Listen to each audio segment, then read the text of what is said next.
This channel does not promote any violent, harmful, or illegal activities. All content provided by this channel is meant for an educational purpose only. Cancer Healer Center, a new beginning. অন্যদিকে কার্তুজ পাচার মামলায় আরও একটি বৈধ অস্ত্রের দোকানের যোগ পাওয়া গিয়েছে। বেআইনি কারবারের অভিযোগে বিবি গাঙ্গুলি স্ট্রিটে বেঙ্গল আর্মস কোম্পানি নামে একটি দোকান সিল করে দিয়েছে এসটিএফ। বেঙ্গল এসটিএফ পুলিশ সূত্রের দাবি, অবৈধভাবে কার্তুজ বিক্রির সঙ্গে যুক্ত ছিলেন এই দোকানের ডিলারও। ওই দোকানের এক কর্মীকে আটক করা হয়েছে, জিজ্ঞাসাবাদ চলছে। বৈধ আর্মস ডিলারদের থেকে কার্তুজ বেআইনিভাবে চলে যাচ্ছিল দুষ্কৃতীদের কাছে। সেই চক্রে বেঙ্গল এসটিএফ আরও একটি যে বৈধ অস্ত্র ডিলার, সেখানে এই মুহূর্তে তল্লাশি অভিযান চালাচ্ছে এবং তল্লাশি অভিযান চালানোর পর দেখা গেল সেই দোকানটি ইতিমধ্যেই সিল করে দেওয়া হয়েছে। দোকানটির নাম Bengal small arms and company, যেটা মূলত লালবাজারের দিকে যাওয়ার যে রাস্তা বিবি গাঙ্গুলি স্ট্রিট, সেই দোকানে তল্লাশি চালানোর পর এই মুহূর্তে সেই দোকান সিল করে দেওয়া হয়েছে। এবং এই চক্রের আগে আমরা দেখেছি যে দক্ষিণ 24 পরগনা থেকে একটি বড় চক্রকে বাজেয়াপ্ত করা হয়েছে এবং একজনকে আটক করেও নিয়ে যাওয়া হয়েছে। দেখা যাচ্ছে যে বেঙ্গল এসটিএফে যারা গোয়েন্দারা রয়েছেন এখানে তল্লাশি চালানোর পর একজনকে এই দোকানের সামনে থেকে নিয়ে যাচ্ছে। আপনি এখানে কাজ করেন? আপনি কাজ করতেন? আপনি এই দোকানে কাজ করতেন? আপনাকে অ্যারেস্ট করলো?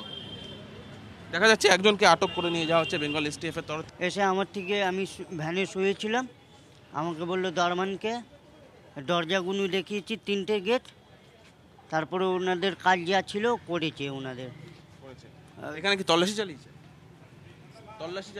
হ্যাঁ। এখানে কি বিক্রি হতো? গান বিক্রি করতো। এখান থেকে একজনকে অ্যারেস্ট করে নিয়ে গেল। হ্যাঁ। লালবাজারের খুব কাছেই আরও একটি দোকান যেখানে এই ধরনের বেআইনি কারবার চলতো, অর্থাৎ যে কার্তুজ, সেই কার্তুজ এগুলি মূলত বৈধ যারা লাইসেন্স অস্ত্রধারী তাদের কাছে যে কার্তুজ বা তারা যে কার্তুজ কেনেন, সেই কার্তুজের কোটাতে বেআইনি কারবার করে বা সেই কার্তুজের কোটাকে ব্যবহার করে এই ধরনের কার্তুজ বাইরে চলে যাচ্ছিল।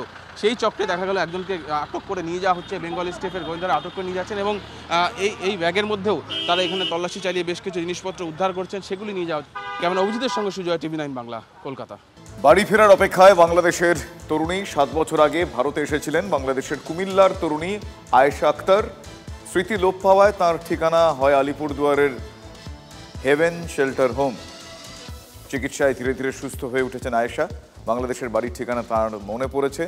বাংলাদেশের অশান্ত পরিস্থিতির জন্য আটকে ওপারের তরুণীর দেশে ফেরা আলিপুরদুয়ার পুলিশ প্রশাসন চেষ্টা করছে আয়েশাকে বাড়ি পাঠানোর।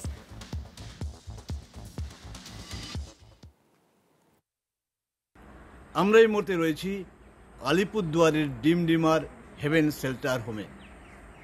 এখানে সাজু তালুকদার নিরাশ্রয়ী মানুষদের আশ্রয় দিয়েছেন।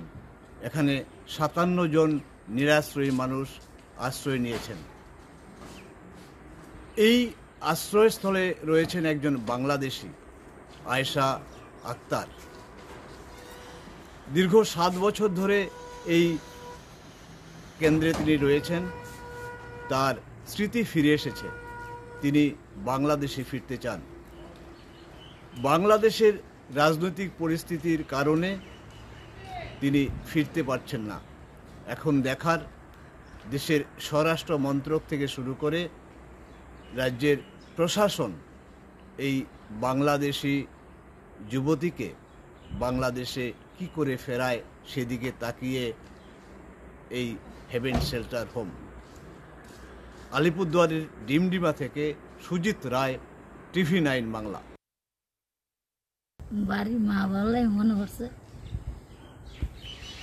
তো এত দূর বসে আছেন, যাতে বাড়ি ফিরলেন সেই ব্যবস্থা করলে ভালো হয়। হ্যাঁ, বাড়ি যেতে ভালো হয়। বাড়িতে কাকে আপনার খুব মনে পড়ছে? মা, বাবা, ভাই, বোন। আপনার ক ভাই বোন? আমরা 6 ভাই 3 বোন। আপনি কত নম্বর? আমি 3 নম্বর। দীর্ঘদিন চিকিৎসা করার পরে গত 2 বছর, মোটামুটি 2 বছর আগে ওর স্মৃতি ফিরে আসে বলে আমার বাড়ি বাংলাদেশ। জিজ্ঞাসা করলাম কোথায়, তো ওর প্রপার অ্যাড্রেসগুলোও বললো। তখন আমি ভাবলাম যে আমি একটা দেশিকে আশ্রয় দিয়েছি, একটু ভয় হলো। তখন আমি ভাবলাম প্রশাসনের সাথে যোগাযোগ করি। তখন আমি থানায় যোগাযোগ করি। থানা থেকেই কিন্তু ওর বাড়ির পুরো ঠিকানাটা খুঁজে বের করেছেন বীরপাড়া থানা পুলিশ।